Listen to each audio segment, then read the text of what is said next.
Haley, you good? Yep, ready when you guys are. All right. Call the meeting to order.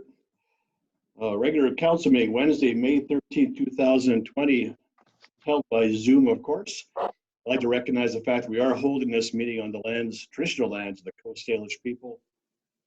Adoption of the agenda. Move. Seconder. Thank you. All in favor? Oh, just at one point. Sorry. Mr. Harrison. I just wanted to make one addition to the agenda. So I sent an email to all of council earlier. I was trying to get something done as a green sheet, but we just didn't have time with everything going on with the Higson property. But just the motion would be as follows. That council direct staff. Could you just add that to your report? I just think we should add it to the agenda, honestly. Well, it's going to be to the agenda, but just do it in your report. Okay, we can do that too.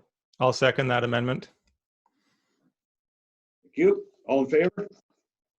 Opposed? Carried. Thank you. On the adoption of the agenda as amended. All in favor? Opposed? Carried. Thank you. Approval of minutes. Move the minute. Second. I'd like to speak to it though. Councillor Walker. Thank you, Mr. Mayor. I do appreciate the public input opportunity through email. I think that's probably the best we can do right now. But a question through the chair to staff, is it possible to make available the PDF with all of the full comments, not in the minutes, but in a second document that's publicly available, so that the members of the community that took the time to write those emails know that they are going to be a public record somewhere? Yes, we can do that. The request that was made was that the entire correspondence log, these letters get included with the correspondence log, or these comments at the end of the meeting. So there was two requests, one to include them in the minutes, which I've advised that no, we cannot, just because people were writing in pages. So we're just putting the topic, just like at a public meeting or a meeting when the public is in the gallery, we only put the topic. We're not putting all the dialogue. But we do have to do some redacting. And so the request by the member of the public was to include the entire correspondence log on our website, which I've advised that we're not going to do. The correspondence log's not mandated, it's not legislated, it's just a convenience document that we put out to the public if they would like to see it when they come to the counter. So I've said they can request copies of certain letters, but it's just too time consuming for us to have to redact all of the information that can't be on the website. And the difference is when we load something on, that's then available to the world. And so we don't want to have email addresses and personal information on those on the website. So if you get asked by members of the public, why can't we just put the whole correspondence log on there? It's just way too time consuming for us to have to go through that process. And like I said, it's not a mandated or most communities don't even do what we're doing. We're kind of giving an extra. So yes, we can, comments that are submitted, definitely, because if we only get 4 or 5, that's manageable. But to do the entire correspondence log scanned on the website is something we're not going to do at this time. Thank you. Councillor Walker. Thank you. That I think seems reasonable. So would you require a motion? I know we have a motion on the floor, but just as a question, would you require a motion to get to the public input on the website, or will that be something staff can just do? No, we can just do that. We have a procedure laid out what we are doing with these documents, so we can just add that as the last bullet for the procedure. All those in favor? Sorry. If we could just get the motion again. If I could just get the motion again. Sorry. We're just approving the minutes. Oh, okay. Further discussion? Seeing none, all those in favor? Opposed? Carried. Thank you. Business arising from the minutes. This is where, Robert, you get to move. Yeah, I will move. I'll move the motion. I do have an amendment, though. I get a second there? Second. I'll second. My amendment is just putting a timeline in there. By the time this report comes forward, it'll be coming to the June 24th meeting. I think that's, I don't think it's bringing it soon enough. I think this is the discussion we should have had 4 or 5 weeks ago instead of having it now. And, you know, we are behind. Other municipalities and communities have had this discussion already, and we're behind. So I just wanted, my amendment would be that we have a special meeting to discuss this before the end of May. I'll second the amendment. Discussion on the amendment. Councillor Harrison. If we could just through the chair to staff, is that logistically feasible with everything else going on right now? I'll ask, because this is the capital projects list and the largest portion of that list is going to be discussed through Mr. Weir. Just in terms of timeline and logistics, I know Mr. Weir is handling a large cross-section of projects right now. Bob, would you provide some insight in terms of how feasible it is to bring forward that discussion in a fruitful way? Well, I mean, the capital projects list is in the financial plan. It's part of the budget. We can present that list. It's a question of is every project to be considered in detail on its merits or what? Like, just what kind of information will need to be presented to council? That will be the time limiting thing. We can provide and discuss the list as it exists in existing documents. It's what level of detail is required. Mr. Marsh. Yeah, if I could just add to that, on page 75 of the agenda does include the major projects. So if council needed a refresher on what projects we're talking about, it's on that page. And finance staff have been working on that document since that notice of motion first appeared a while back. So from our standpoint, we'll be able to bring something forward. It's just a question of you know, how detailed, but certainly we'd be in a position to give council something to consider. I believe that the intent of Councillor Filmer's motion is to discuss what capital projects we have moving and which ones we may want to get rid of, delete. Can you confirm any of that, Councillor Filmer?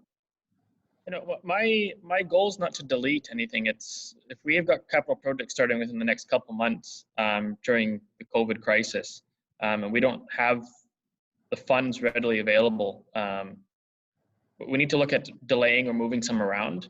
It's not about canceling or moving or getting rid of them. It's just delaying them to when we're in a better time, and also to when we need to start stimulating the economy.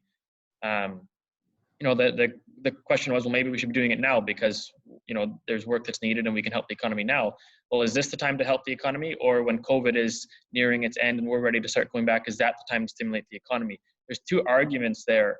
But I think at the end of the day, this discussion of bringing the capital projects forward and that budget forward, it's part of our COVID response as a municipality. As the town of Qualicum Beach is part of our response and what we're doing in response to COVID. So it should be a priority. You know, I do respect staff time, but this is part of our response to COVID and it should be a priority. Councillor Westbrook. Councillor Westbrook. Thank you, Maurice. I think now that we seem to be debating the motion rather than just moving it to the next council meeting, I expect that staff will work as best they can to advance these capital projects. The funding is there, the plan is there. I don't think we need another starting gun to say, get them going. I think staff realizes most of these projects, especially with public works, when the traffic is less than normal, to do it now. I think staff is working diligently trying to advance the projects that we have on the books. I don't see much reason to debate it. I think that's what's expected. Thank you. Further discussion, Councillor Walker. I just want to remind council we're discussing the amendment, not the main motion. That's very clear. I think that whether or not we're going to the end of May, I think is part of the discussion. Councillor Harrison. I just think that this would be part of a broader normal council meeting. I think if we're going to look at the operational impact of having a special council meeting specifically for this, that does take away from the ability of senior staff to actually execute on what we're trying to do. But to the broader point of, is this the time to do this? Federally, you have seen a compiled data set of the job losses, and there's two main sectors which have been hit. For women, disproportionately is food service and accommodation, as well as a significant number of job losses in healthcare.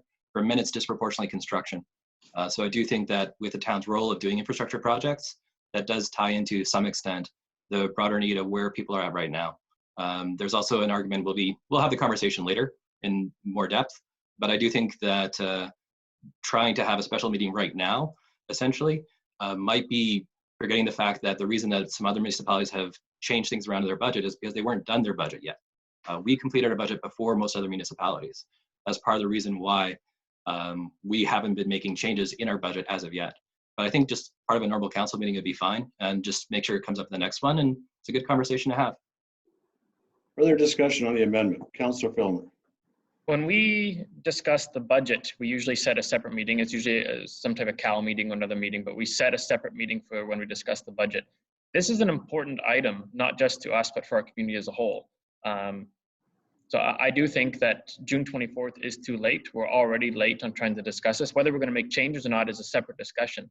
It's just trying to expedite this discussion. June 24th, I think, is too late. We've already waited too long. Further discussion on the amendment. Seeing none. All those in favor? Opposed? Motion fails. So as the motion as written, discussion. Councillor Filmer.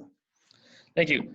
Within the discussion of allowing staff to move forward, and because of low traffic volumes and all that, I want to speak to that for a minute.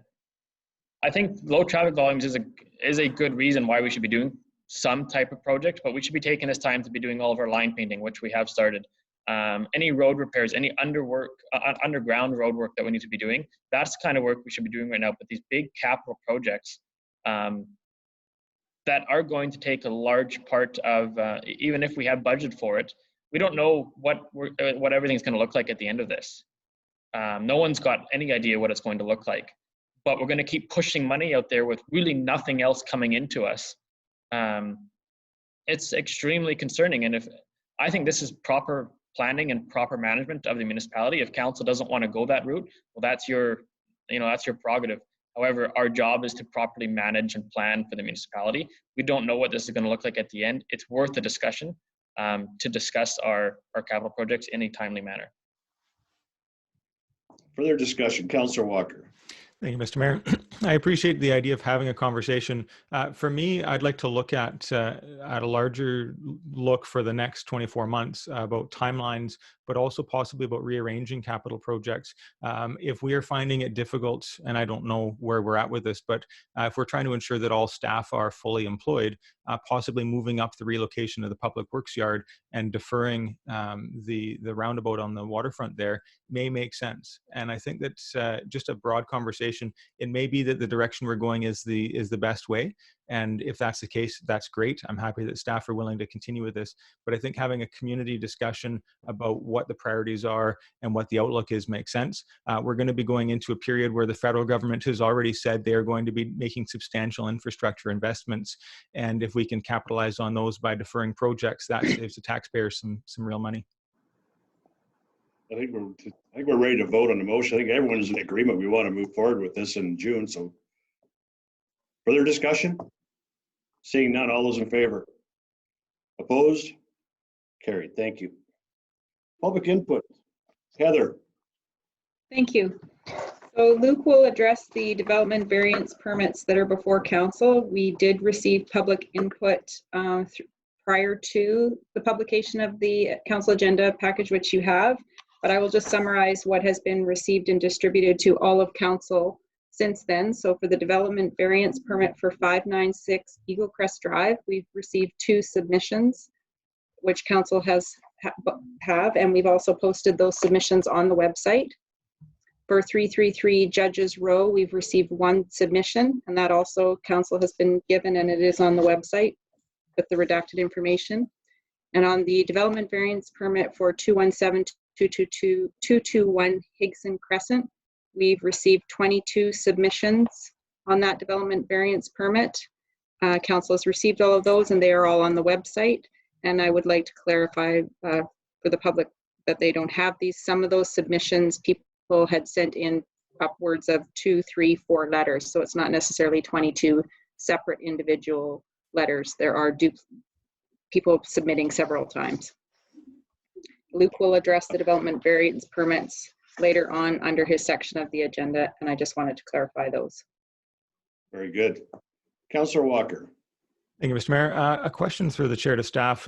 As we receive some of these correspondence items, I've noticed that the applicant is replying to some of the concerns raised in these letters. I'm wondering if staff can elaborate on what the process has been for the Higson Crescent application as far as sharing information back with the applicant and then sharing information back with those who have submitted public input.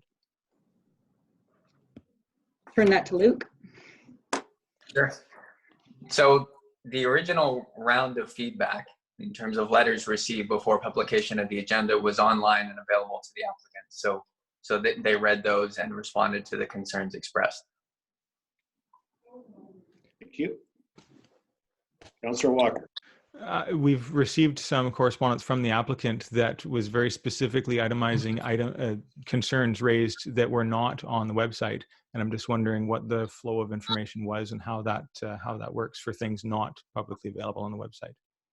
I can answer that as well. I did have the applicant reach out asking for copies of letters that had been received on that. So those were provided to the applicant at their request. Councillor Walker.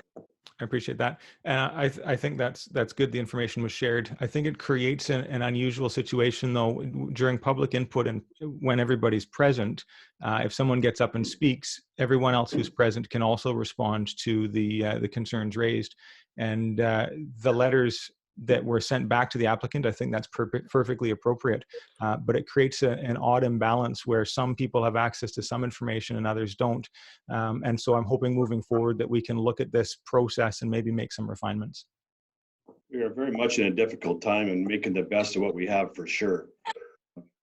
Kudos to staff getting it done.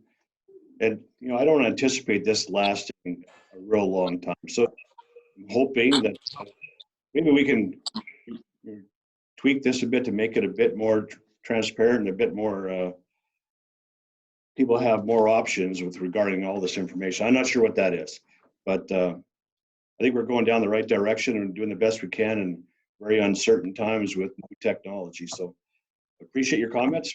Councillor Harrison. I just point out too, usually in a public hearing, you get 3 opportunities to speak. So having some back and forth would actually take place in a normal hearing in any event, for either a rezoning or for a variance permit. So having a bit of back and forth isn't necessarily a bad thing. It's just how do we make sure everyone has access to the same information is a good question that should be followed up on. It was Heather. Sorry, if I could just clarify too, this wasn't a public hearing, this is just public input. So we don't necessarily do the 3 times for, they get up and they speak once, they give their public input and then they sit back down. So it is much different. We would have to run a whole different process for a public hearing. Thank you. I think it's time to move on. Correspondence. No one's pulled anything out this time? No. Councillor Westbrook. Thank you, Mayor. I move the second item regarding the Water and Watershed Protection Service Amendment bylaw. Second. Discussion? Seeing none, all those in favor? Opposed? Carried. Thank you. Actually, this view isn't working for me, Haley, because I lost half my people. And I couldn't see the vote. Okay. Yeah. So I think we better leave it this way. We've all got our agendas in front of us. I understand it's for the public as well, but I couldn't see the vote when you put the agenda back up on the screen. So we have to work on that. Councillor Westbrook. And I move the third item as well Second. regarding parks and trails. Discussion? Seeing none. All those in favor? Opposed? Seeing none. Carried. Thank you. Committee liaison reports. I got to draft something big for the June one for moving forward with business continuity planning and different things. Not much to add. So I'm going to follow my own rules. I'm not going to say anything in the minutes. So they already in, of course, are online for anyone who wants to see. Councillor, Parks and Rec. No, I've got nothing to report. I will say though, Qual Commission Memorial Golf Course as of today is now open to the public. Oh, perfect. That's good to hear. Thank you. I've had a lot of comments coming in why they weren't open for the public. I understand why they weren't as well. Community development, Councillor Harrison. Alrighty, so I'm going to try something really odd here where I'm looking at an email to read out the text and hopefully this works. But it's just the one motion. So I reached out to the chamber on Monday, reading some articles about what Vancouver and Victoria are doing, about trying to use public spaces, especially parking spaces that might not be used as much with less tourism, or even potentially sidewalks, to help businesses that are going to have a hard time with their storefronts achieve physical distancing with their business operations. So you can use public space then as a temporary thing while we're in this crisis. So I had some back and forth with staff too. I was debating doing it as a green sheet. There's a lot of staff work going on right now, so we couldn't get that done in time. But just as the motion, which I sent out to everyone, that council directs staff to work with the Chamber of Commerce to explore ways to utilize sidewalk spaces and parking areas to help support local businesses during the COVID-19 pandemic, and further that, for a period ending on December 31st, 2020, council authorizes staff to enter into licenses of occupation at a nominal rate with local businesses to utilize sidewalks and parking areas for outdoor seating, display or retail areas, subject to maintaining a minimum 1.5 meter unobstructed pedestrian corridor on the sidewalk. So it's a conversation that's going to take some time. Oh, sorry. Thanks. There's the motion. Someone move that? Was it moved? Seconded? Second. Thank you. Discussion. Seeing none. Oh, Councillor Harrison. Just briefly too, I have talked to staff too. We do want to make sure as we do this process that if someone was to accidentally damage town property, they will be responsible for it, not the town. And there's sort of conversations about liability that'll take place. And for people who have existing licenses of occupation, we want to make sure that we're fair, that everyone gets treated the same way under this. But that's a conversation which staff, I'm sure, will have over time. Absolutely. Councillor Westbrook. Thank you, Mayor Wiese. I think anything we can do to help our local businesses in around a difficult time is to be applauded. So I want to thank Councillor Harrison for bringing this forward. Thank you. Thank you. Councillor Filmer. No, actually, I'm okay. Thanks. Councillor Walker. I think this is a great idea. My only concern with the motion is it says for a period ending December 31st, 2020. I think giving staff leniency to enter into these license of occupations for a period shorter than that to begin with, but then adapting as time progresses, depending on how this public health emergency proceeds. So I move to amend the motion, striking for period ending December 31st, 2020. I'll second that. Discussion on the amendment. Councillor Harrison. I think one of the problems with that, though, is that even if we get our rate of cases on the island close to zero, which we're actually really close to right now, I think there's only one new case. I think there's total 6 of active cases on all of Vancouver Island. Even so, physical distancing is going to be here to stay until there's a vaccine, probably, which is likely to take more than a year. Most reports I've read indicate about 18 months. So I do think that just for December 31st, because it's a nominal fee, it shouldn't be a big deal. If it's something we have to revisit subsequently, that might be a conversation we can have. There might be a clause, for example, the license of occupation we could include that if it does magically get a vaccine by September, we can look at that option. But I think for now, just the end of the year just makes it simple for the business for planning ahead. I agree with that. I think for ease of making this happen, we should just do it as written, and we can address it if we need to at a later date. Councillor Walker. And I appreciate those comments. My goal is not to limit the length of this. I mean, we couldn't, if physical distancing is something that is with us and the low amount of traffic downtown extends beyond December 31st, then I think it's entirely within the prerogative of town staff to extend those. My concern is that we have been told by the province, starting potentially as early as next week, that we will enter stage 2. If we enter stage 2 and all of a sudden we have the parking issues that we had previously, and we've got businesses that are occupying all the parking spaces, we may be creating different problems for businesses. So having an open term on this, I think, gives staff more flexibility, whether it's a short or a long term. It gives them the flexibility to adapt to the ever-changing situation. Further discussion on the amendment? Seeing none, all those in favor? Opposed? The motion amendment fails as written. All those in favor? Opposed? Carried. Thank you. Anything further, Councillor Harrison? There's just been some conversations with the Tourism Association, and there's a really great website. I think I've mentioned this online once or twice, but it's tourismresiliency.ca. and there is a specific program there. So there are people who are basically advisors for tourism-related businesses to guide you through all the different government programs that are available, because there are some gaps currently, in particular for owner-operators who see the majority of their income. So this would be like whale watching or sport fishing later in the year. There could be some gaps with the SERP program and some of the other programs. So do reach out to the PQBTA or the Chamber of Commerce, and they'll put you in touch with the people who can help you the most. Very good, thank you. Councillor Walker. My report's been submitted, and that's all I have to report. Thank you very much for that. Councillor Westbrook.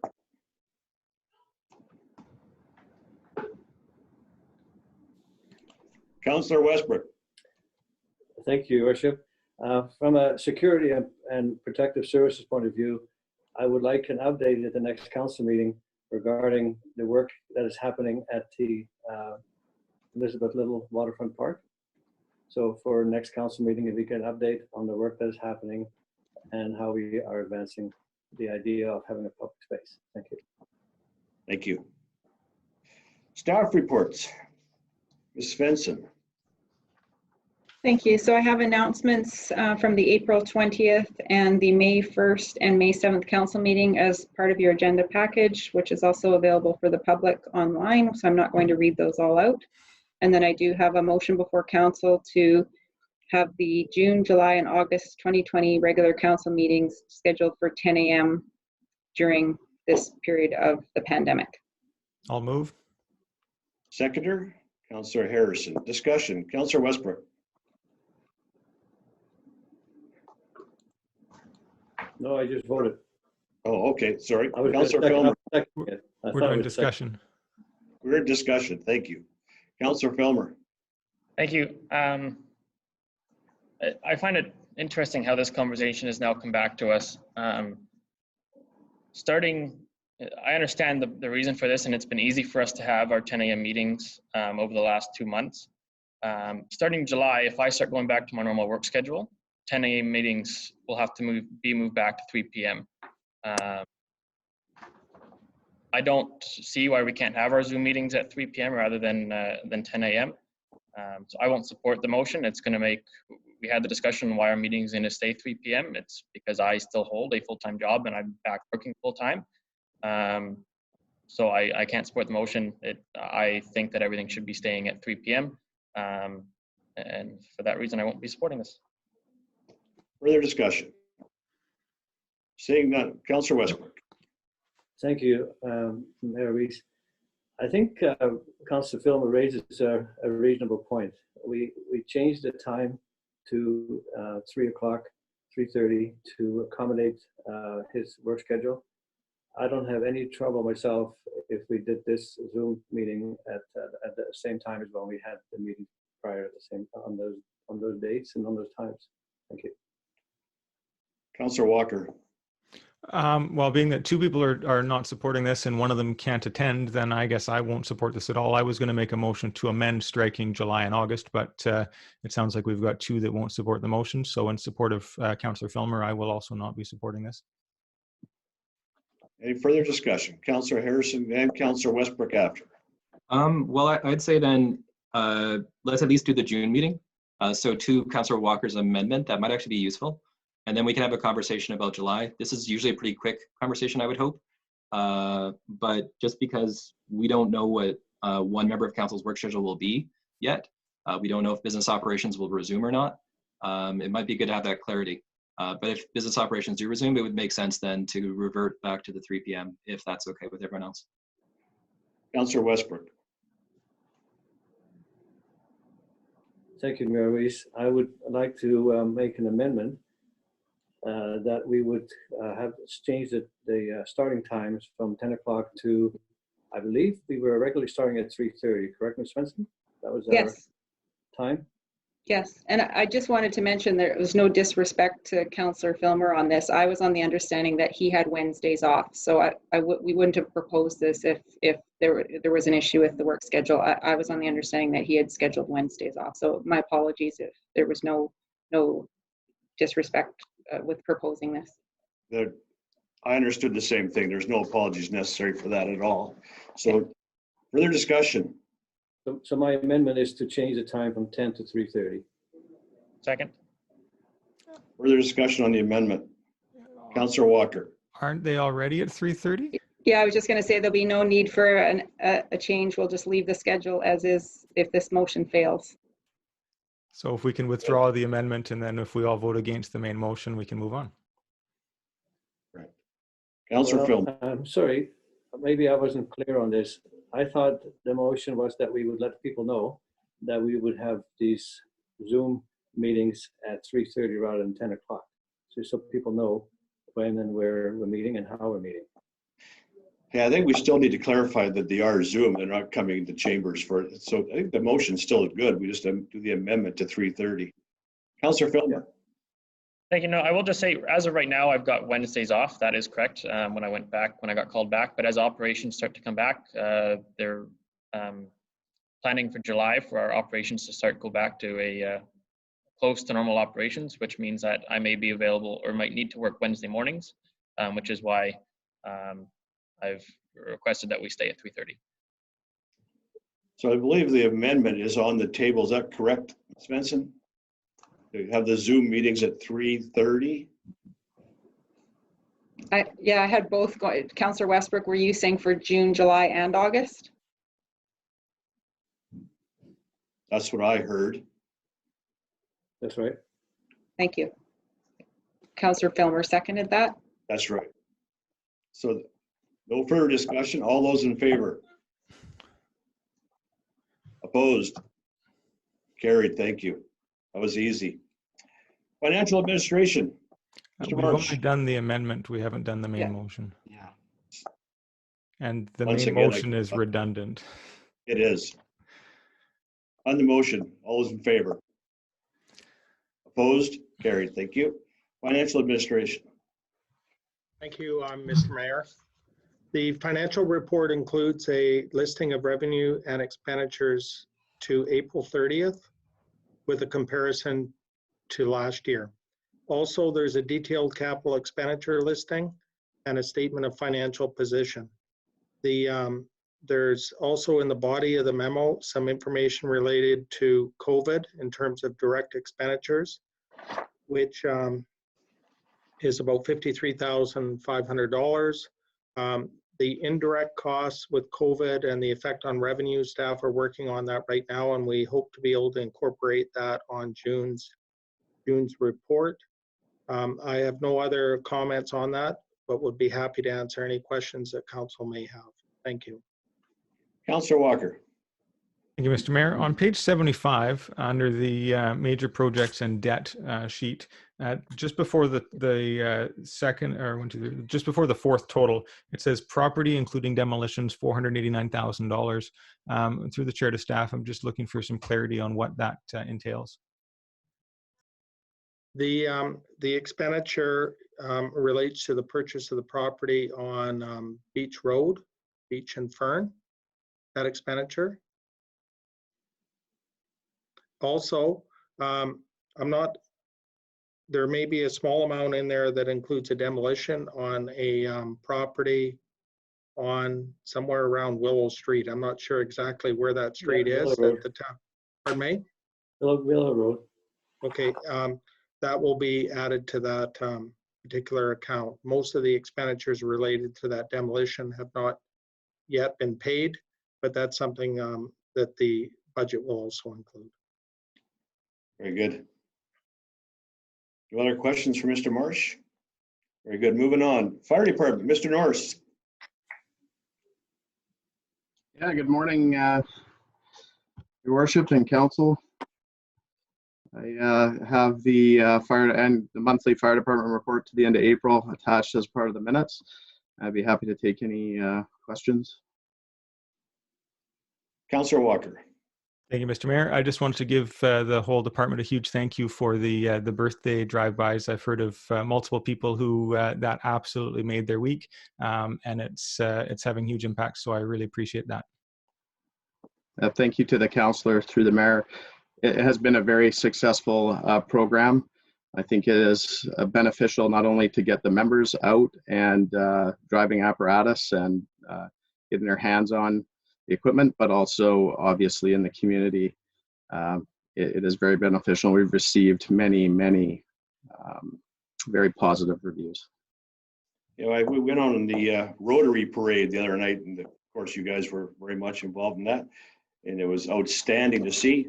And just a request from me to you, Mr. Norris. It's been a long time since I've driven a fire truck, so I think it's next time we go out, I'd like to go with you. Councillor Filmer. Thank you. Just on the birthday parades, just I don't know if you had the number off the top of your head, Chief Norris, but how many birthday drive-bys has our fire department done since we started if you have the number? To the councillor, through your worship, I believe we're between 20 and 30 at the moment, but I'll get you the exact numbers and forward it to council. Great program, and thank you very much, Mr. Norris. It's Chief Norris, not Mr. And outstanding job. Thank you. Planning, Luke Sales. Good morning, Mayor and members of council. The first item under planning this morning is the monthly building permit report, followed by the monthly bylaw report. Those are for information, so if there are any questions, I can answer them at this time. Councillor Filmer. Thank you. I've just got a question on the monthly bylaw report. It talks about, where is it here? Concerns of bikes on footpath at the main beach. Might be an odd question. Do we not allow bicycles on our waterfront boardwalk? As it stands right now, it's slightly ambiguous as to whether it's permitted. Our traffic control bylaw does have language regarding bikes on sidewalks, but when you look at the definition of sidewalks, it's not clear whether it would apply to the waterfront walkway. When we received that piece of correspondence, the response was that when we're reconfiguring the Memorial and 19A intersection, we'll be making major changes, and appropriate signage would be a major part of that. So we want to make it clear where people are encouraged to ride their bikes. Certainly, we have to be understanding that high-speed road cyclists are very different than slow-speed families who want to make sure they're as far away from traffic as possible. So we want to accommodate everyone's safety while at the same time respecting the fact that there's essentially different speed zones, and it's not necessarily about bikes versus pedestrians. We want to keep them all safe. Councillor Filmer.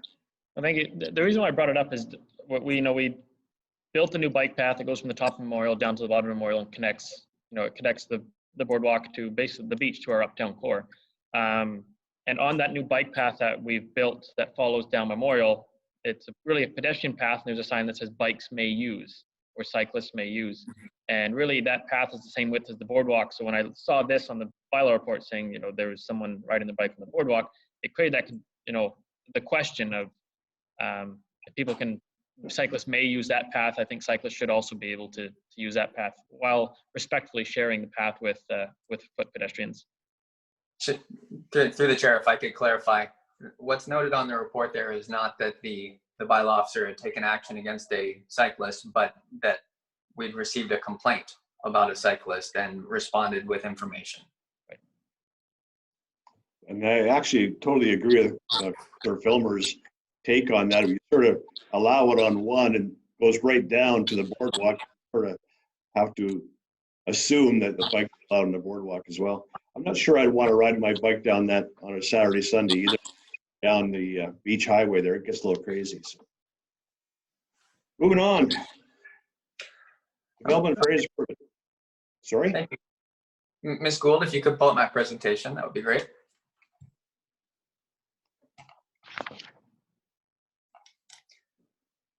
While that's being pulled up, I'll just say that the next item is a development variance permit for 596 Eaglecrest Drive.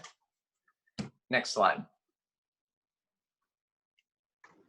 This is a property that council considered at the last meeting, and notification has been sent out to all adjacent residents within 50 meters. Next slide. The proposal is to construct a secondary suite at the front of the house. Because of the current house location, this requires a variance to the setbacks from the front from 8 meters to 6.2 meters. Next slide. here are some perspective renderings about what this addition would look like from the street. It essentially extends the form and character of the house. It has a large sliding door on the front there, but it is definitely in keeping with the form and character. Next slide. The recommendation is that the development variance permit be approved for this property. One important thing to note is that there is a request for a reduction to the setback, but even beyond the property line to the edge of the roadway is another almost 9 meters, or slightly more than 9 meters. So essentially the distance from people perceiving the front of this house, it'll still be quite an extensive setback.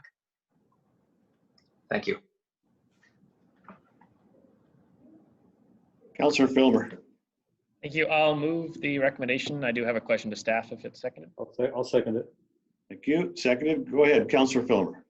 Thank you. Just a couple of correspondence that we've received on this. Basically, they're just asking the question of why is it being proposed at the front of the building or at the front of the property, and can it be placed somewhere else on the property? I think it's a valid question from these two residents. So would we be able to just have the answer of what if or what could? Certainly. So it could have been placed in the back. There is a large area in the back, but access to the suite was a little bit more awkward. So the property owner just felt that the front was the better place. And so that's the design that they submitted. My understanding as well, I think the majority of the comments we got on this one, the surrounding neighbors were in favor as well. That's good. Anything else? Councillor Harrison. Yeah, just briefly. So another piece of correspondence we received was just discussing a potential walkway along Eaglecrest Drive. I was just wondering through the chair to staff if you could just sort of get a little bit of background information on that. So yes, we did receive correspondence from the Eaglecrest Residents Association inquiring as to whether this variance would impact the potential to develop a walkway along Eaglecrest Drive, which has long been an intent of the town. And the response from our director of engineering was that this variance permit would have no impact on the town's ability to construct a walkway. As I noted earlier, from the edge of the property line to the edge of the asphalt is 9 meters. That's a lot of room. So there's plenty of room there for a walkway, and this variance has no impact. Thank you. Very good. Other comments? Seeing none. All those in favor? Opposed? Seeing none. Thank you. Carries. Up next, Mr. Sales, 333 Judges Road. Thank you again. This is a development variance permit for 333 Judges Row. The subject property is one of the more shallow properties across from the attached upland properties. Next slide. The proposal is to renovate a structure that's on the property now. It's non-conforming with existing setbacks. So in theory, someone could renovate it as it is without changing the footprint, and it would be permitted. But what they're proposing to do is also extend to the west with an arbor structure. So this would be open to the sides and also open to the top. And this would require a variance to the setbacks. So the two requests to setbacks are a variance from 1.2 meters on the east side from the normal minimum requirement of 1.5 meters. Also a request to the setback from Judges Row from 8 meters to 5.85 meters. One thing I should also note is that you'll see that the setback to the waterfront is 8 meters, not 15 meters. And the reason that is permitted is that we received a building permit application for this property before council increased it from 8 to 15 last year. So that essentially locks them in at the previous setback. Next slide. This is a perspective rendering of the renovated structure as proposed by the applicant. You'll see to the left is that arbor structure as also proposed. If you've been to Judges Row and looked at this as it is right now, you'll note that the structure is essentially in the same place, similar size, but the roof line is coming up. So it's going to have a slightly steeper pitch, which would increase the height of the structure approximately 5 meters. Next slide. Sorry, not 5 meters. That would be a lot. 5 feet, which is around 1.5 meters. My apologies. No worries. The recommendation is that this development variance permit be approved, but there is one important caveat. If you've been to the property, you'd also note that there's a hedge that extends out fairly close to the Judge's Row right away. And this has the effect of essentially privatizing what is public land there. So as a condition of the issuance of a development variance permit, staff recommend that the hedge be removed. Thank you.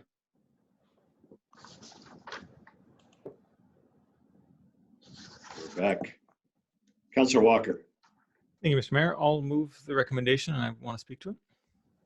Councillor Filmer, second. Go ahead, Councillor Walker. Thank you. First, this seems like a loophole to try to accommodate the current flood construction level, but I think that's probably in the best interest of all the neighbors to adhere to that. The question I have, though, is if the hedge is removed and it's replaced on their property, is there any guarantees that we can have that the hedge will not exceed the height of the current hedge? I would hate to see this hedge moved and then all of a sudden have a large green wall that obstructs the view of the ocean. Through the chair, that is always a risk. We don't have any bylaws that would control the height of hedges. There are a few exceptions. For example, further down Judge's Row, there's an old land use contract that limits the height of hedges and structures to 1 meter. But on this property, there's no bylaws or regulations that would prevent them from growing to an increased height. The one control that is in place is that ownership of this waterfront property is linked, or it's hooked to the property across the street. So the ownership is shared. Usually the upland owners have no interest in having their own view blocked. So there is a bit of an automatic control there. Thank you. Further discussion?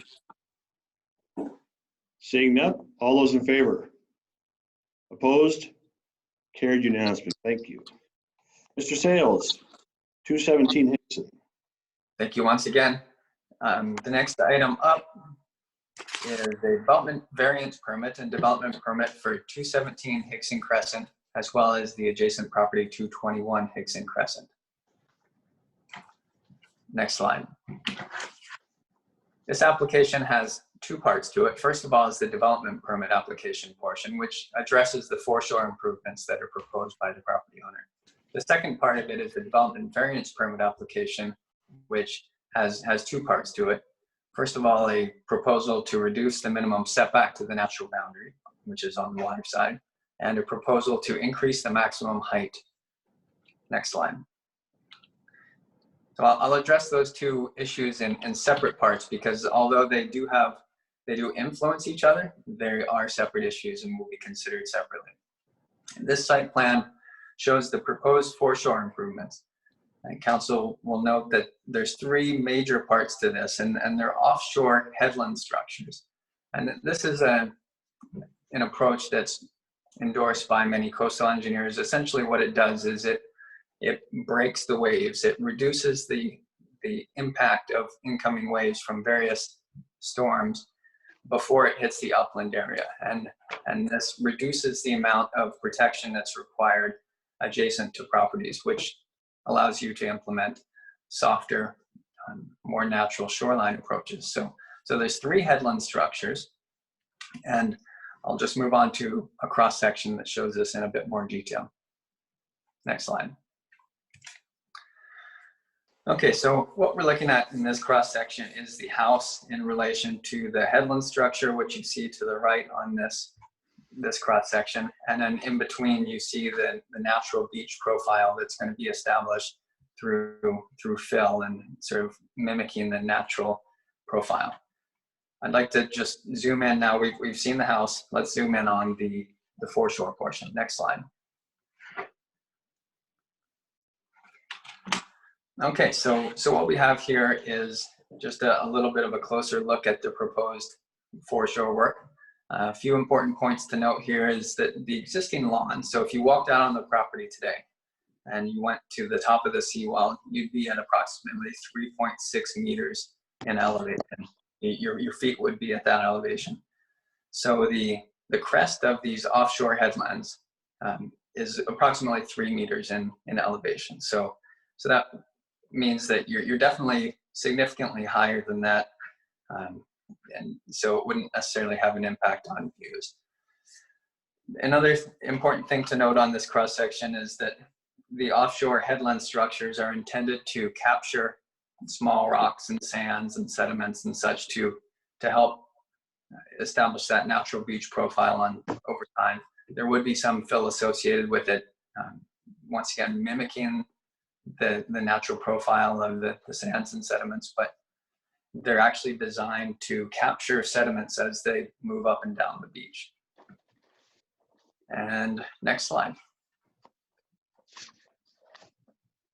So that's a summary of the development permit aspects of the proposal. Now we'll move on to the development variance permit, which is establishing variances from the town's zoning bylaw. This first slide we're looking at here is an aerial view of the footprint of the house in relation to the surrounding neighborhood.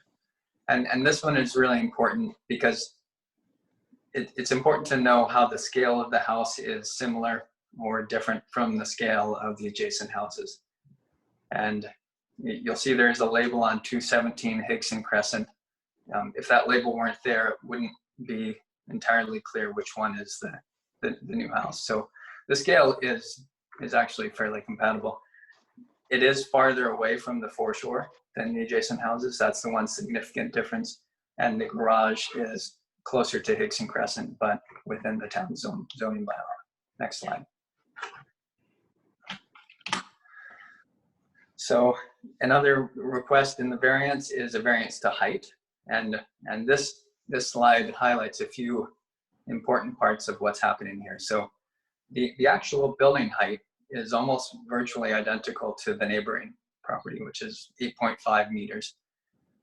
What's very different is that in order to obtain a safe building elevation for the property, the ground level is being increased approximately 2.5 meters. So this puts it higher than the neighboring property, regardless of the actual scale or design of the house. Next slide. Okay, so once again, we have the building height, which is compliant with the town zoning bylaw if you measure it from the flood construction level, which is that safe building elevation, but significantly higher than the town's maximum height in the zoning bylaw. One interesting thing about this property is that from the seawall, if you move back towards Higson Crescent, the ground elevation actually goes down. So what that means is that because of the way the town measures maximum height when we're doing building permit reviews, the maximum height is actually higher when you get to the Higson Crescent side. So in other words, the maximum height is 11.4 meters on the side of the building closest to Higson Crescent, whereas it's less on the waterfront side, even though the actual crest of the roof is the same. Next slide. On the question about setbacks from the natural boundary, earlier I mentioned when we looked at the overhead, the site plan, that the house would actually be further back than the existing houses in the neighborhood. So this kind of highlights that. Last year, when the town increased the minimum setback from the waterfront from 8 meters to 15 meters, it meant that all the houses that were constructed under that old minimum setback were non-compliant. So on this slide, we're looking at the red line indicates approximately 15 meters from the natural boundary. So that would mean that all of the houses on Higson Crescent are non-compliant. Next slide. So based on the reasons that have been presented in this report, the recommendation is to proceed with both the development variance permit and the development permit. I'll just summarize the rationale very briefly. On the issues of the development variance permit, there's been great arguments presented on both sides of this. I think the important point to recognize is it's a very challenged property. We have sea level rise, which continually keeps increasing the flood construction level. So it's being lifted above the natural grade. And at the same time, the town's definition of height is calculated from natural grade. So it's being squeezed from the top and the bottom. So that means that if the town wants to continue to permit the 9-meter maximum height in the zoning bylaw, that means that property owners are being forced into a variance. So the setback from the waterfront, I think, is entirely reasonable given the fact that the design process for this house was already underway at the time that council increased the minimum setback from 8 meters to 15 meters. So height and setback, those 2 points are addressed. Certainly the height, I think there's probably more flexibility there, and the applicant could probably reduce slightly if council needed to see that as a condition. The second part is the development permit. As council and the public know, we did an extensive waterfront master plan from 2012 to 2016.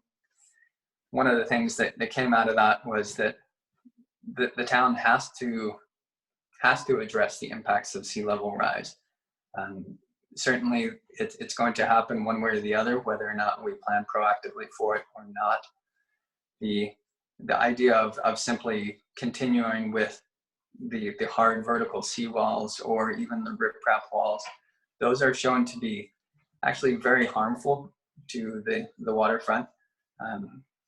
In some of the photos that were submitted as a part of public input, it's interesting because you see pictures of people standing on the beach and showing how high the natural beach profile would be. But in those photos, they're standing on the RDN sewer interceptor, which is completely exposed in parts now. Now, obviously, when they installed that, they didn't just lay it on top of the beach. We've seen probably 1 meter of erosion from that area. So, and all the geotechnical analysis shows that it's actually the hard walls that have had a huge impact in increasing erosion in this area. So the waterfront master plan very strongly encourages property owners and the town and overall neighborhoods to consider these types of green shore improvements. We want to maintain healthy ecosystems, and that means trying to mimic wherever possible the natural beach profiles that are more native to our area. And the proposal, the development permit as proposed, is very much supported by the same engineering teams and the same professionals that worked on the town's waterfront master plan. So on this basis, staff support the issuance of a development permit. Thank you. Thank you. Councillor Westbrook. Thank you, Mayor Wiese. I think it's an important point that Mr. Sales just made.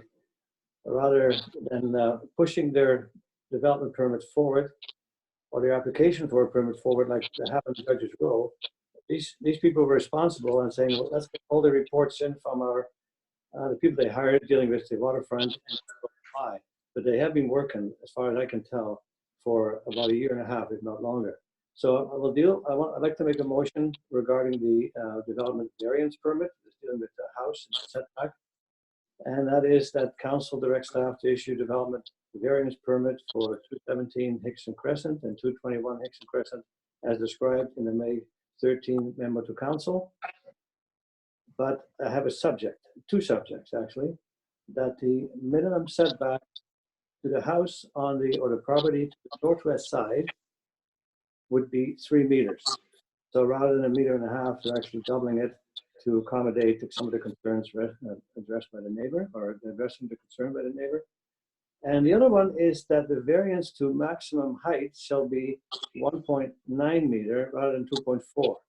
I believe when you look at the pitch of the roof, rather than having a steep pitch like they have the 412 pitch, they can lower that and reduce the requirement for a variance, and it would be 1.9 meter rather than 2.4.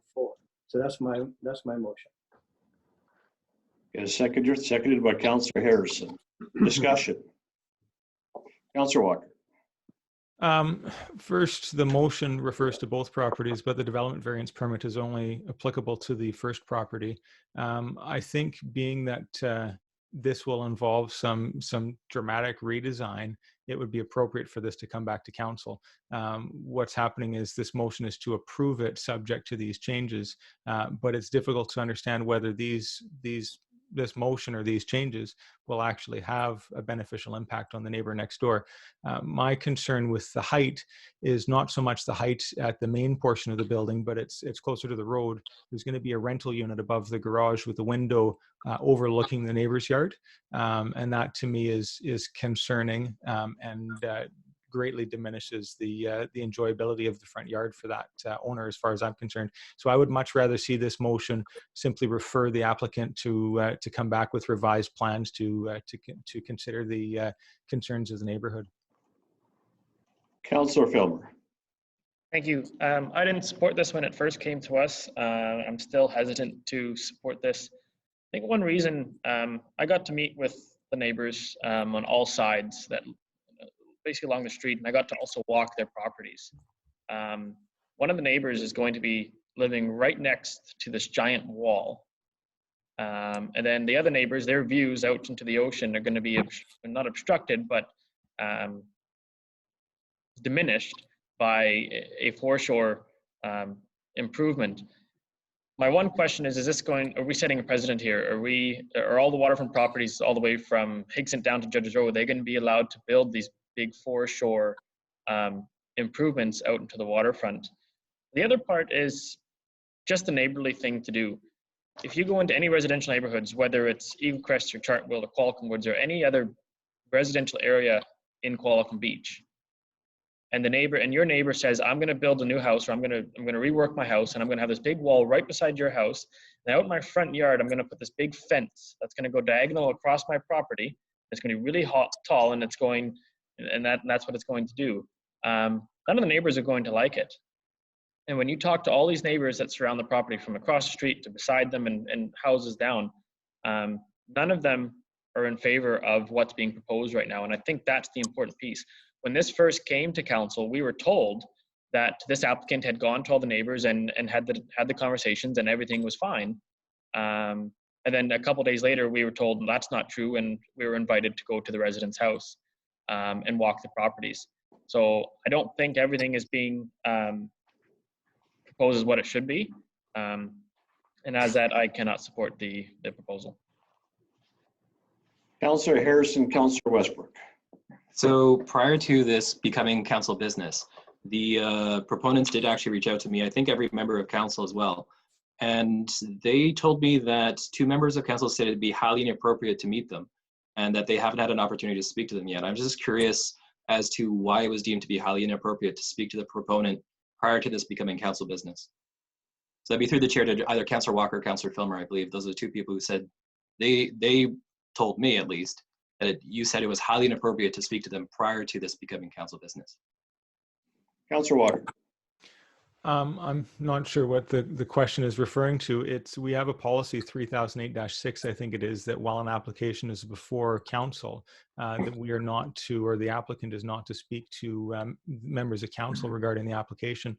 So we, once this application was presented to staff and as it was being prepared to be sent to council, we received emails from the applicant saying, this is what I want to do. So I replied to the applicant and all of council referencing that policy, saying that it's important that while this business is before council, that communication go through staff.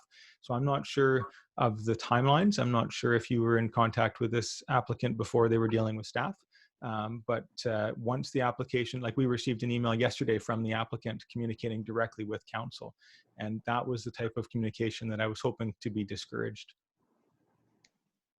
Daniel or Heather, just for clarification on development permit or variance, is there restrictions? I know there is when we're having hearings. Who's someone's speaker's going crazy? Luke. I'm not sure who's it. You hear it? Yeah, I can hear it. It's that Luke, squeaky. Luke, if you mute your speaker, that should solve it. Thank you. I understand. My understanding is we can still communicate on a variance. Is that correct? are you taking that, or Luke's been handling the file directly? So in terms of Sure. timing, the guy who muted his speaker is the one who's really best suited to speak. Very good. If I could direct that to Mr. Sales through the chair. Okay, through the chair. Certainly. So right now we've sent out notices to all the neighboring properties, and others as well have chimed in. Notices are always also sent to the property itself, because when we consider development variance permits, it is important for property owners to be able to express their own views. So, you know, the correspondence that's been received recently is absolutely in line. You know, we invited the actual property owner to submit their comments, and they've done so. In terms of the overall scope or limitations on direct interactions with council members, certainly whenever possible, applicants and property owners should be going through staff. That's the cleanest process. And as we've discussed before, council members will ultimately have a say in the council chambers. So, you know, it's generally advised that they save their voice and speak to it when they're acting as a member of council. Having said that, there's actually no clear policy limitation that says members of council cannot speak with or cannot correspond with prior to any formal input opportunities. So is it a best practice for things to go through staff? Generally, yes. Is it prohibited for property owners or applicants to approach individual council members? No. Councillor Harrison. Mr. Mayor, I was asked a question, if I can respond to the question before we carry on. Please do.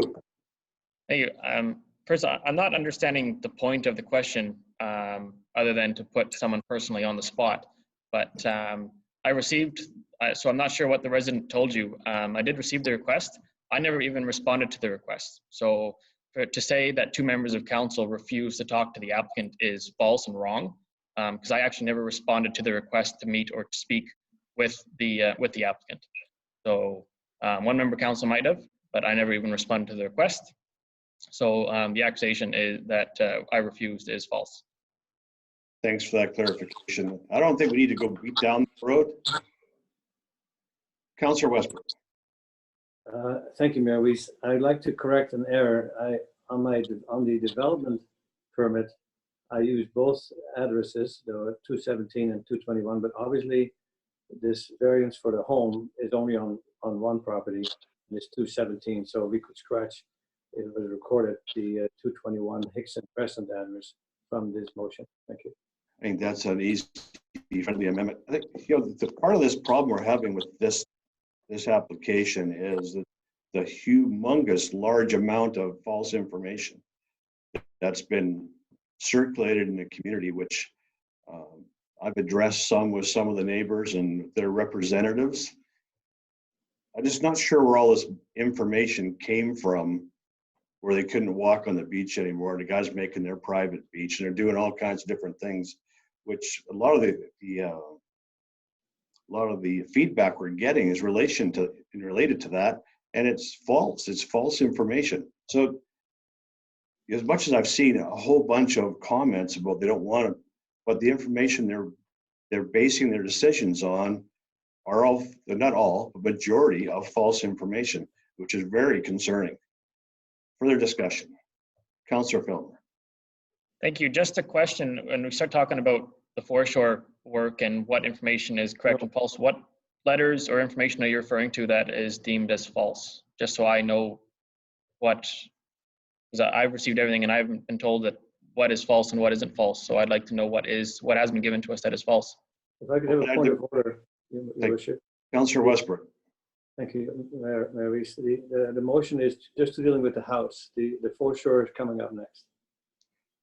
I agree with Councillor Westbrook. Councillor Filmer, I will discuss that in the next motion. Further discussion. Councillor Walker. I think it's premature that we're discussing the development variance permit on the home when we have not yet discussed the actual development permit. If there are any changes to the development permit, that could have impacts on the flood construction level. And I think it'd be far more appropriate for us to be discussing the development permit prior to the discussion of the development variance permit. Councillor Harrison. Firstly, I don't think that would impact the flood construction level. That's a product of geotechnical reports and scientific data. It's not dependent on what foreshore improvements exist. But my question would be more through the chair to staff about the two subjects. Could you just talk about maybe the topography of the site, as I believe Mr. Sales would be more in a better position to talk about that than anyone else? How would the movement of 3 meters versus, I believe, is just over 1 meter to the adjacent property impact the development? And how would changing the slope of the roof, would that be a significant difficulty to change? Okay, so through the chair, first I'll address the setback to the neighboring property. So we did have some concerns expressed that this was creating on a large structure too close to the property line. That would be the property line to the northwest. So currently, as it stands in their proposal, they proposed a 2.25 meter setback to that property line.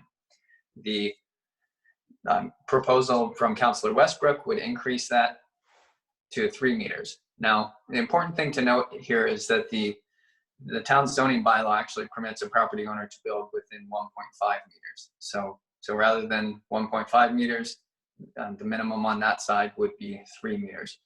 The effect overall on this is that the whole house gets shifted slightly towards the southeast, and there is room for that.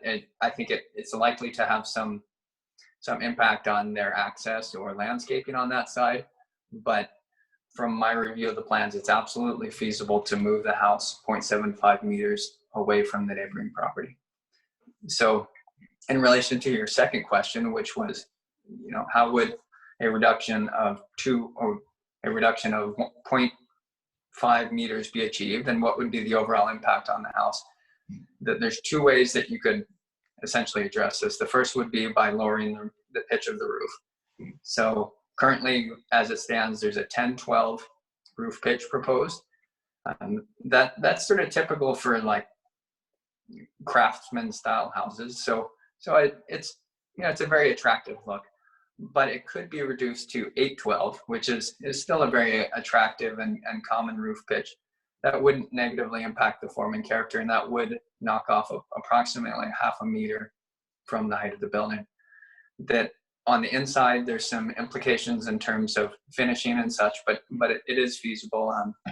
The other way that they could possibly address this is, earlier in my presentation, I mentioned that the slope of the natural topography actually goes down as you go closer to Higson Crescent.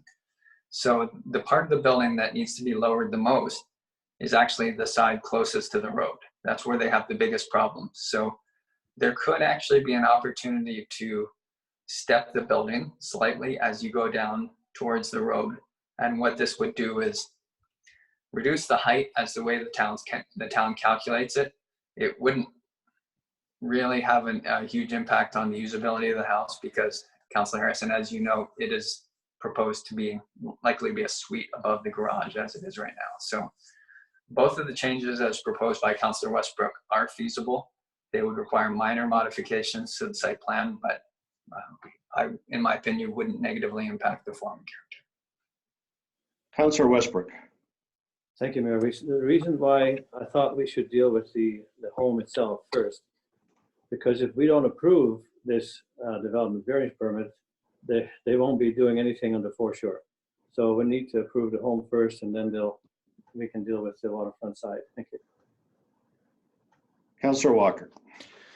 My concern is that we're kind of playing architect here. I still think it makes more sense to refer this back to us. As far as the flood construction levels, when you look at the engineered design, the preliminary design report that was presented to the public and council a couple of weeks ago, it does present two options for the foreshore improvements, and both options, depending which is chosen, have impacts on the flood construction level of this development that we're talking about.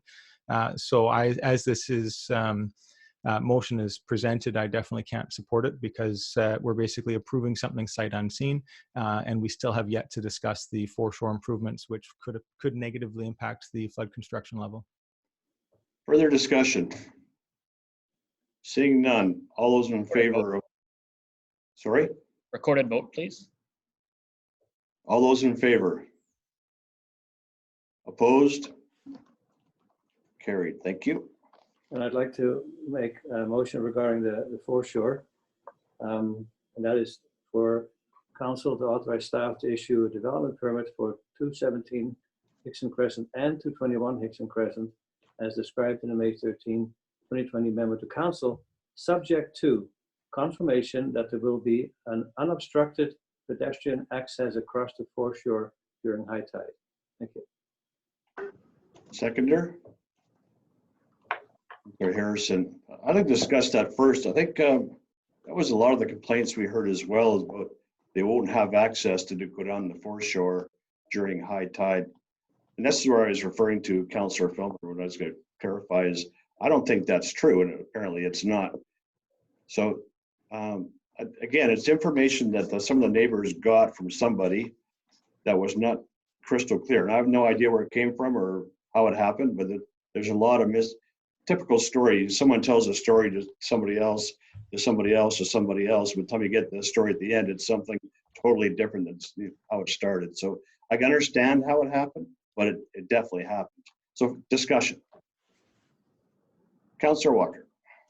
Thank you, Mr. Mayor. In the preliminary design report, it references that any proposed option should not interfere with the riparian rights of adjacent landowners unless written authorization from those landowners has been obtained. It later says that if approval from the adjacent properties cannot be obtained, the headlands may need to be repositioned to connect the shoreline and avoid any placement of material in front of landowner properties.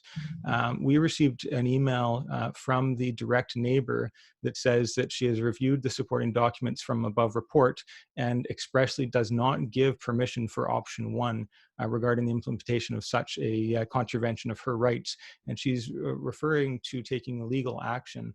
I'm not sure whether against the town or the applicant. Question through the chair to staff is, being that the engineer's report states that we will need written permission from the neighbors, and the neighbor has said that she will not give it, would it not be appropriate to see a revised option taking that into account? Mr. Sales. Yes, through the chair.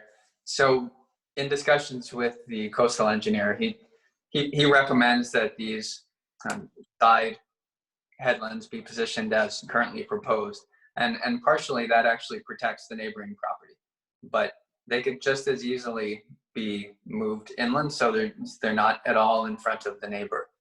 And in terms of there's a question that was asked earlier, and that is, it was somewhat hypothetical, but in approving this or considering this type of approach, would this have implications on the ability of other property owners to implement similar approaches? And so I wanted to highlight that, because the answer is yes, because that's actually what the town would encourage in accordance with the Waterfront Master Plan. The Waterfront Master Plan specifically says that the town will take the lead in coordinating neighborhood level green shores projects. So this is a green shores project. When the property owner first came in and said that they wanted to pursue something of this nature, the first question from the town's engineer and from me was, great, so this is what it looks like for this single property, but really what we need to look at is how this would look if you were to scale this up to a larger neighborhood level approach. And so the engineer actually had that discussion and prepared a sketch of what that would look like. So basically, if you look at the drawing right now, there's side headlands, right? And those essentially buffer the property from storms coming from either direction and kind of encourage sediments to build up. If other properties were to be included, which would absolutely be optimal, what you would see is you'd see those headlands repositioned farther out in front of neighboring properties, and maybe additional headlands spaced periodically up and down this area. So and the net result would be that you would have unobstructed access at grade from these properties down to the waterfront. As you know, some of them have walls, some of them have riprap. Neither of them is natural in any way. Right? There's no way to easily walk from the upland area down below over riprap or walls. So,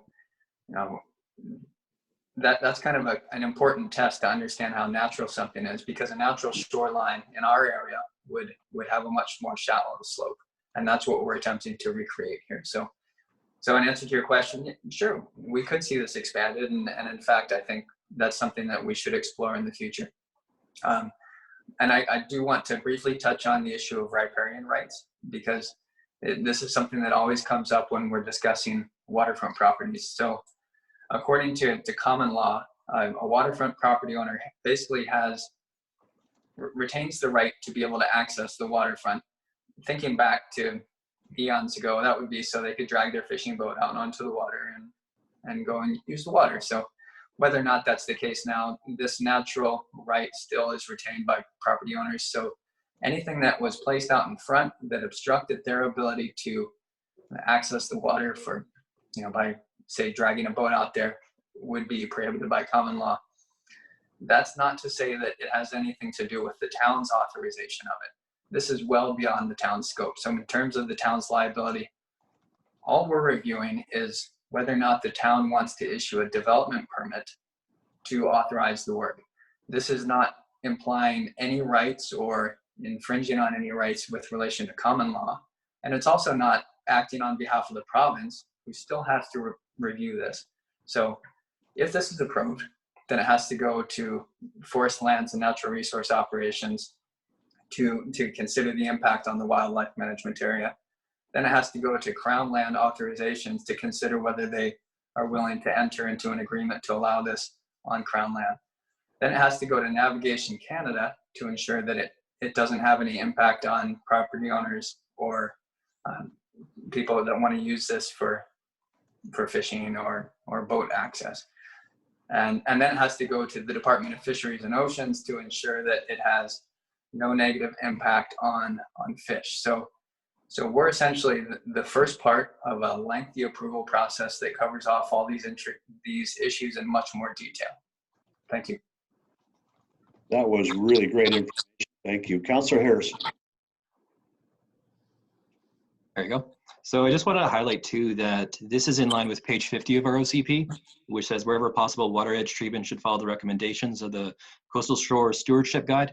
That was produced in the mid-2000s, I believe. You can find it online by a collaboration between the provincial government, DFO, and actually the Suzuki Foundation. Furthermore, page 52, Trees, Green Shores, the coastal development as a reference for waterfront improvements. That's the Stewardship Center of BC. You can find that online too. If you go through the document, it's very similar to what they're proposing here. And I also found interesting in our waterfront master plan, if you go through the appendices, in particular Appendix F, so on page 22 of that document, you'll see a design for Eaglecrest. And it has a very similar idea behind it to what we're seeing with this development permit. So I think in this case, it lines up with our existing OCP. It lines up with all the work we've been doing for planning. And if I just may, I think the waterfront master plan in terms of the investment from the town was in excess of $100,000 for the study. So I'm hard pressed to think why we would spend over $100,000 to do a study. And when the first time a citizen comes forward and says, I want to actually implement this, we would reject that. Good comment. Councillor Walker. Thank you, Mr. Mayor. So I think the Green Shores makes a lot of sense, and the idea of creating this green buffer between the home and the foreshore, and the intertidal zone, I think makes a lot of sense. In the design guidelines, there were two options provided. One is to create a private beach with these 3 headlands. And the other option is to reinforce the revetment and then put more deposits that go down towards the sewer right-of-way. The second option was deemed more expensive, and it would be less likely to create the sandy private beach that the applicant wants, but it maintains with the existing shoreline. All of the neighbors that I've spoken with about this property are very concerned with what's being proposed here, because they have no interest in doing similar types of headlands in front of their homes. Some of them that I had spoken with had said if they had done the option 2, which is reinforcing the headlands, the green shore, and then the gradual grade down to the beach, that's something they may even consider for themselves as well. And so as we look at this as a plan for the entire waterfront, it's important that whatever plans that we approve is something that actually will be continued with neighboring properties. So I think it's everybody wants to speak, so I'll just step back. Councillor Harrison, Councillor Westbrook. Just briefly, so I picked up on the word you used there of private beach. Why would this beach become private in your view? Councillor Walker. So the design as it's proposed has 3 headlands, so 3 rocky, well, headlands that are going to be built surrounding this these 2 properties, and it will create a sandy beach in front of this home. It is not private in the sense that that others will not be allowed to be on it, but there will be a license of occupation with the province, and those who walk along that beach who are unfamiliar with the arrangement may not see it as a public beach. If you go a block further down, you'll see other public beaches that have been sort of encroached upon by property owners, and people stop questioning who owns it once improvements are made on it. So it is in my mind, and based on what's being done elsewhere on our waterfront, that it would create a private environment for to the benefit of these owners. Councillor Westbrook. Thank you, Mayor Wiese. Right now, when you go along there on high tide, I don't think you can really walk in front of those homes. These people are providing an opportunity for unobstructed passage for people to walk along there. I think the fact that we went through a very lengthy process, which was partly funded by the province to a waterfront master plan to deal with sea level rise, and we were often wondering how we would do it, who was going to pay for it. To have private property owners actually work with us on this is ideal.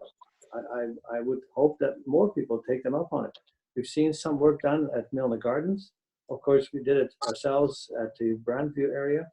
And if you look at those little reefs that are built out there, as the time goes on, the sand will actually be deposited and light gravel will actually deposit on the south side of those barriers, those reefs. And I think that's what's going to happen here. I think what they're doing, in my opinion, based on the professional approach they've taken by hiring the same people that we've consulted with at great expense, I think this is a good step in the right direction for the future of our Qualicum Beach. If without the beach, we wouldn't be the same town. So I think I applaud him for actually wanting to advance our waterfront master plan. Thank you. Councillor Filmer. Thank you. Just a couple of concerns. Obviously, not the concerns I'm going to bring up right now aren't basically within our control. But if we are setting that precedent of allowing all the waterfront properties to do this, which is fine if that's within our waterfront master plan, it's good. It is what it is. But let's say we have 3 or 4 properties all at once that want to start this work. When you can start the work is obviously up to the DFO. They'll give you a window to work in, and that's going to be the window, just like the work that we did in our foreshore. But our waterfront, from the whole coast of the island, is a very sensitive ecosystem. If we're going to have 3 or 4 properties and start doing this work, and if obviously the DFO is in charge of that kind of stuff, my one concern is if there's a lot of work going on at once, that's a lot of upsetting that we're doing to the ecosystem that's along the waterfront. My second piece is if something along these lines, our residents start to do these projects, and then a storm comes, then something happens, the construction wasn't done the way it was supposed to be, and inspections weren't up to what it was supposed to be, a storm comes, and all of a sudden this work is now spread along a bigger distance of the beach. Now that is ruining part of the beach, whether it's low tide or high tide, because now this construction has been spread, and that's more or less my concern now. Is if something went wrong here with 3 or 4 properties, or just this property, and things don't go the way the planned, it's not going to look very nice on our beach. Councillor Westbrook, Councillor Walker. Thank you, Mayor Wiese. We had similar concerns when we did the work, or we were preparing to do the work by Beach Creek. And there was a lot of opposition to it. I was very happy to read the email from Mr. David James with the streamkeepers saying that it's actually working. Now that was a big deal for us to advance that project, but it is working. And this is also part of the protection of the foreshore. So in line with the type of opposition we will be getting, because people want their privacy, they want their unobstructed views, with the sea level rise, that's not going to happen. They're going to have serious problems. Not only looking at the water, they'll be surrounded by it. I know a couple of years ago, forget exactly how many, maybe 5 years ago, when we had a storm There was a high tide and a strong wind, and there were logs right up this current location, the house that's still there. I think the people that were in it closed the curtains because they were afraid watching these logs and debris coming at them. So they have a serious stake in this. And I think everybody else who lives along the waterfront should pay attention that things aren't going to stay the way they are. If the predictions are correct, they're all going to have to take some kind of action. And for these people to take it on themselves at their own expense, I think is a wonderful thing for us to work with. Thank you. Councillor Walker, then Councillor Harrison, then I'm going to call the question. Thank you. Councillor Walker. Mr. Mayor, if you do call the question, please make it a motion to call the question in case others did want to speak. The point that I would like to make is, yes, this property owner is taking it upon themselves to do this themselves, but the engineer reports provided two different options. And I'm just wondering, through the chair to the rest of council, has everybody else had the opportunity to look through the document titled Qualicum Beach Seawall Preliminary Design Report? That is available on the town website that shows both options. The question I ask is because neighboring property owners are open to the idea of also doing some improvements on their own property. And if there's a potential of seeing more property owners do the same sort of revetment, that's of a much greater impact and benefit to the town than one single property owner that the neighbors have said they will not do matching designs for. So just looking for clarity if the rest of council has had the opportunity to look through that document. Councillor Westbrook. Thank you, Mayor Wiese. I certainly considered that option. And when all this work was happening, I was intimately involved with the previous council, obviously, and staff. And we looked at different options. But I believe that the one that the owners of this property have chosen in this location is the correct one. Thank you. Councillor Harrison. Just to allay some of the concerns that were raised earlier, the Waterfront Master Plan had data that was overseen by the U.S. Army Corps of Engineers. It was done by SNC-Lavalin in conjunction also with Lanark and I believe the provincial government as well. The other studies that I referred to earlier were done by DFO themselves in conjunction with the provincial government and environmental groups. So I would say that it's reasonable with roughly 15 years of advancing this for Green Shores being advanced now by the Island Trust. I believe it's the Cowichan Regional District and the City of Seattle, San Juan Islands, and a variety of other groups. I think it's reasonable to say that there's enough real world experience that we shouldn't have unforeseen consequences to this. It's been implemented enough that I think we should be able to implement best practices. So I don't think we should be overly concerned about what ifs because we have examples that exist in the real world. Okay, Councillor Walker-Filmer, there's got to be new pertinent information. Thank you. Yeah, I asked a question previously and had not received a response. So I'm just requesting of council if they've looked at this document. The reason I ask is because we have an opportunity here to see Green Shores implemented potentially on many more properties. And I think that's something we should be considering. So the question to the rest of council is, have they had a chance to look through this document? And I don't believe actually the council has to answer that, but I've read it. Sales. Yes. Just wanted to make sure I wasn't muted. The one thing I want to highlight is that the option number 2, which is I believe not the Henlin option, that's essentially a riprap wall. You know, we're looking at a 2-to-1 slope, maybe 3-to-1 slope, and that's, if you look at the OCP design guidelines for this marine shoreline development permit area, it actually specifically says that soft approaches should be considered first. Yeah, and as you go along the spectrum of foreshore protection from no intervention all the way to a hard wall at the property line, riprap is on the harder end of the scale. So when the applicant first came in and said, we're exploring both of these ways, what do you think? The recommendation from staff was, well, you won't have staff support for a riprap wall. That's basically an outdated way of protecting our shoreline. Thanks for the clarification, Mr. Sales. Councillor Filmer. Thank you. I agree with everything that's being said, and I agree with Councillor Westbrook that the resident is taking the initiative to do this, following all of our plans and guidelines, which is fantastic. However, another part of our job is to also listen to the concerns of residents and the immediate neighbors that are on either side and across and within this neighborhood. There's all of the immediate neighbors have concerns. Basically what we're doing is we're walking into a room and we're saying, here's my thoughts, here's my opinions, here's the report, but you know, I'm going to listen to what you have to say. It's too late because we've already made up our mind, because we've walked in the room and said, here's what I think, here's my thoughts. There's 4, 5, 6 residents that have all expressed their concerns, and they're the ones that have to live beside and look at this every single day. We don't have to look at this every day. We don't live there. So realistically, that's, well, it's, you know, it's a development that we're going to approve or not approve. That's what it is. But for these neighbors, it's their day-to-day living. We're really big in Quality Beach of making sure that everyone's got the best quality of life and living that we can give them. And all of these neighbors are bringing up this concern of, this is not going to work for me. Can we compromise? They're not telling us not to do it. They're looking for a compromise and other options. And essentially, we're just coming in the room and saying, here's what I think, here's my ideas, but let's go around the room. By that point, it's too late. Mr. Sales.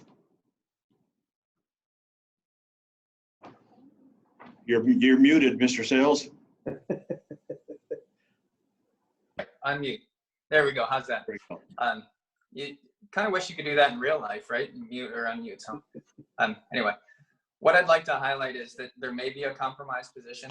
Councillor Filmer mentioned that, you know, council should be considering the perspectives of the neighborhood, and so in an early discussion with the geotechnical engineer, the question was asked: should these headlands be sized to protect this property? You know, looking ahead 70 years, or should these headlands be sized so that they're smaller, but then they'll need to be added to at some point in the future?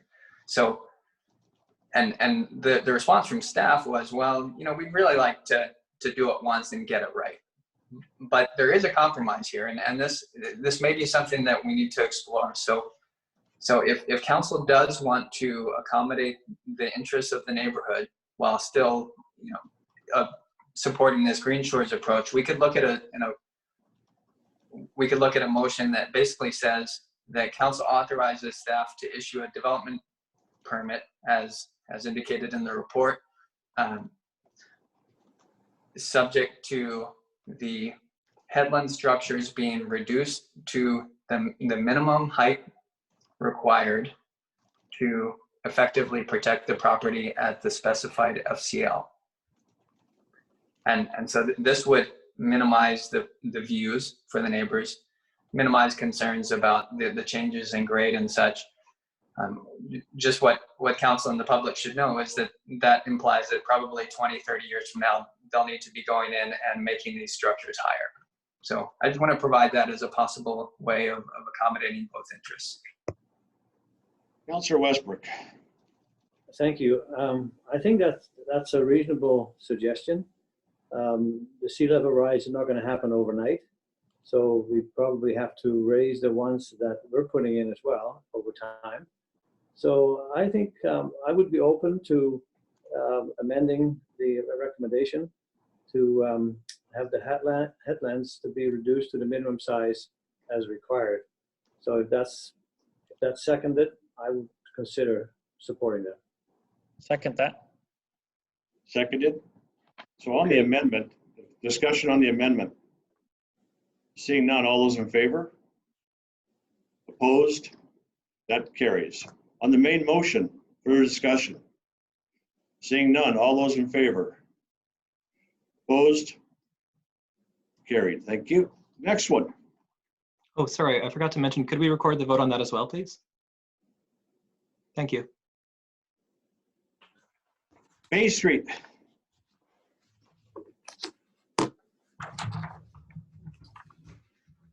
You're muted.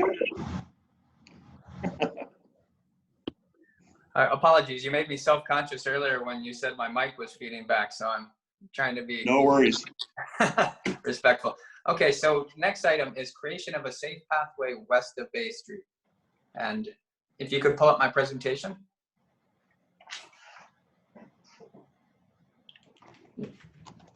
So the study area we're considering starts at the area just at the bottom of Bay Street, approximately 2919 Island Highway West, and extends to the area just to the west of 3035 Island Highway West. The objectives of this work are to, first of all, safely accommodate pedestrians and cyclists, to provide a protected facility with a barrier or some other physical protection from traffic, a shared facility that accommodates two-way pedestrians and two-way bicyclists. Westbound cyclists could be accommodated behind the barrier, and further that the roadway alignment should not be altered if possible. Narrowing lanes is the one caveat there because that is possible. Next slide. So as council and the public are aware, this area is significantly constrained. We have the highway on one side, and then on the north side we have fences, houses, structures, and other things obstructing pedestrian flow, also vehicular flow. There's telephone poles in the right of way.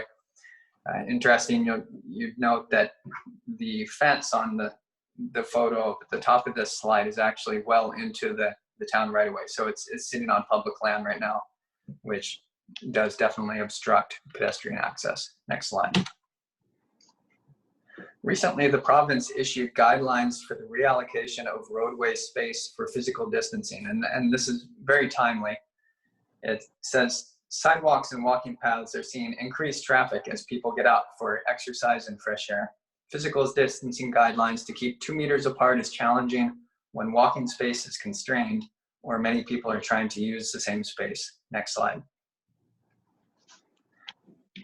So as mentioned earlier, it's a tight area to start with, and when cars are parked here, it makes it extremely challenging. So with the added constraints of physical distancing, an area like this where people are trying to squeeze past a parked car and going into traffic makes it almost impossible to maintain this safe social distance. So, and the timing of this is actually convenient in some ways, because this has been work that the town has been proposing to do for quite some time. And there's a previous council motion, which is in your memo, that essentially directs staff to explore this very concept. The timing has changed though as a result of COVID-19. So rather than this being a project that we would typically do in the off season after the heavy traffic resulting from tourism, this is something we should probably be doing as soon as possible in order to keep our residents safe as they enjoy the outdoors and walk along the waterfront. Next slide. So the proposal would be undertaken in a few steps. First of all, we would of course notify the affected property owners of the pending changes. But then the first main step would be we add signage to the site, prohibiting parking where required to create a safe pathway. So the first stage of this has very minimal cost, just the cost of adding the signs. The important thing to note in this recommendation is that it says prohibit parking where required to create a safe pathway, because there are a number of property owners there that don't have obstructions on the right of way. So there's enough room there for parking and safe pedestrian multi-use space. And where that's the case, parking would continue to be allowed. So we do want to accommodate and balance all those interests, but in areas where it's constrained and we cannot safely accommodate both pedestrians, cyclists, and parking on that side of the road, parking would be prohibited. Those residents would be parking on the other side of the street. The next phase of this implementation would be to erect permanent barriers or delineators. And before we do this, we'd like to test the alignment and configuration over the summer to make sure that we like the flow of traffic and pedestrians and such. And then once everyone's satisfied with the configuration, then we'd be erecting permanent barriers and delineators. Next slide. So the two recommendations are, first of all, that we proceed with this implementation plan. And then the second motion here recommends that we reassess that parking situation after encroaching structures have been removed from the public right-of-way. So there's a larger memo from a transportation engineer in your package that identifies where it would be possible to have parking and all these uses on the same space. But the condition there is that the obstructions have to be removed first. So in other words, fences in the right of way, once they're gone, we can reassess the ability to have parking and these other things here. So that's why there's two recommendations. One is, yes, let's do this reconfiguration. And the second thing is, once private property owners get their stuff off the right of way, then we can reassess the ability to have parking as well. Thank you. Everyone's back. Councillor Filmer. Thank you. I think this is a good start to making that part of the highway safer and for our pedestrians. Just a question, would it not be a good idea to send this to our Committee on Public Safety before council makes any decisions, to have the committee come up with, because this is obviously going to be something that we're going to start to look at all the way down our waterfront, to try to make it safer for pedestrians, cyclists, and everyone alike. Would it not be a good idea to send it off to the committee before council makes any drastic decisions? Councillor Westbrook.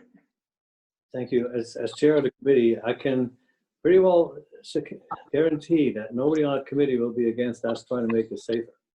So we can wait until we can have those meetings, or we can take the lead basically. But they were talking about the last council meeting was to make that area safer for both pedestrians and cyclists. So I think what we're doing is basically what was discussed at these meetings. Thank you.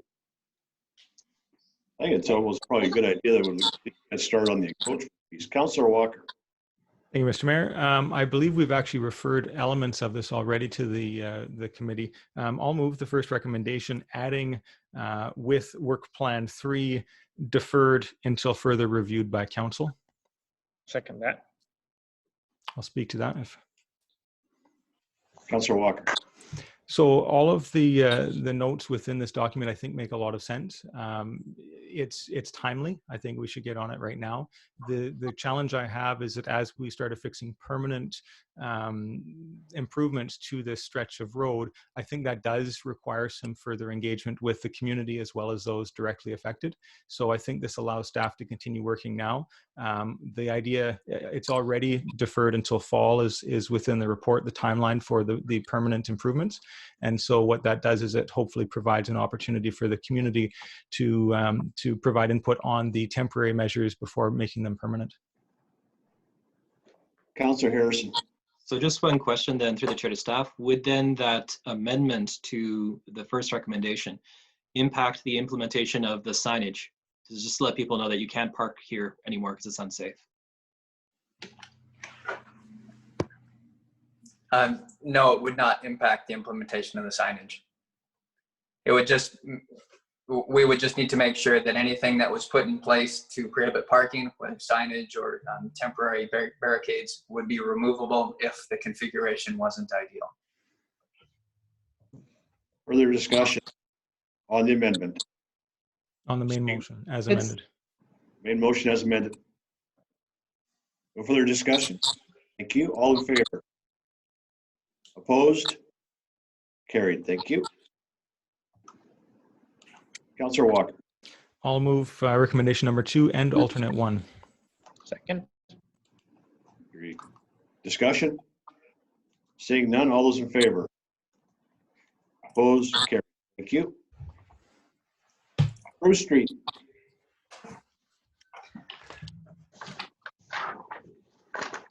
Thank you, Mayor Westbrook. I'm just pulling it up now.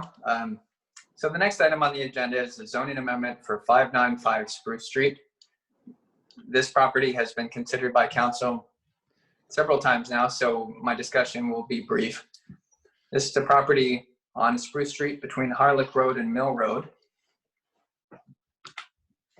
The proposal is to amend the zoning to small lot residential 1 to permit subdivision into 2 lots where there's currently 1 wide residential lot. The lot width would be just over 50 feet per lot. Currently, the access is proposed from the laneway, which is to the west of the property. There'd be detached garages on both of these properties. The proposed structure is essentially single-family, single-story homes. And the intent there is to try to blend into the neighborhood with the form and character. The recommendation at this time is that the bylaw be adopted. I would note that there's been a number of emails and letters received encouraging council to have a discussion about the option of moving the driveway to the front. So that is an option that council could consider. It's alternative 1 that would provide driveway access from Spruce Street rather than from the laneway. Thank you. I move alternative 1. Second. Discussion. Seeing none. Oh, Councillor Walker. What we're discussing here is a subdivision, and what's done in the past is applications come forward with plans, and then we, with the community, go through and make that decision. I think that this probably is a good compromise, but I'm still not sure what this means. I mean, we can't take the existing plans and just flip them because the road access is going to change. So I would like to see this come back with plans, but I can understand the need to keep this moving forward. Further discussion. Councillor Filmer. Thank you. Just a question through the chair to staff. We've moved alternative 1. Can Mr. Sales just go further in depth in explaining how that's going to work without it having to come back to us again? Certainly. So council has considered a letter in the past from the applicant stating that they could reconfigure the site plan to provide access from the front, from Spruce Street. So they've already confirmed that it is possible without significantly altering the form and character. So essentially what it would mean is if council endorses that option today, the applicant would put in a new set of plans, and the covenant on title would be amended to reflect that set of plans instead of the version from the back. And then at some point, they'll proceed with the subdivision, proceed with construction, and they would be complying with the covenant in place. So essentially, if council endorses this, staff will take care of all the details in terms of actually making sure it happens. Councillor Harrison. Just if I may briefly through the chair to staff, how would laneway access versus street access impact a potential future sidewalk on the site? Through the chair, so pedestrian safety and comfort is one of the main reasons that access is generally encouraged from the rear. And it's mostly for form and character, so that sidewalks are not interrupted by driveways. So when pedestrians are on a sidewalk, they know that they're safe, and they don't need to watch out for traffic in both directions. So in an ideal situation, there's no doubt that access would be from the rear, and that's what's encouraged in the official community plan. However, certainly as a compromise position, council could allow access via the front in this case. I'd like to speak to that as well. I live down that neck of the woods, of course, and from Cedar all the way down Moresby, I believe that everyone walks down the middle of the street today. There's not a bunch of traffic there, so I don't see a sidewalk happening anytime soon. Possibly along Mill, but I don't see it on those tree streets. But the traffic is so minimal, just one block. So a good discussion. Any further discussion? Councillor Walker. Thank you, Mr. Mayor. I think Councillor Harrison's questions are very, very apt and appropriate. When we look at this whole area as a long-term planning exercise, having the laneways opened up does make sense. If we want to see density in this area, the best way to get these streets to be pedestrian friendly is to get the cars off of them. The question I have, though, through the chair to staff is, it says that we've received $5,000 for trees, but I'm wondering, it says that we've also received a contribution to the Village Neighborhood Sidewalk Reserve account, and through the chair to staff, I'm just wondering what that amount was. Through the chair, the amount that was collected for this was $110 per meter, per lineal meter. Yeah, not $110 total. That wouldn't be right. So I don't have the exact calculation in front of me, but it was acceptable to the engineer based on a proposal from their engineer in terms of construction costs today.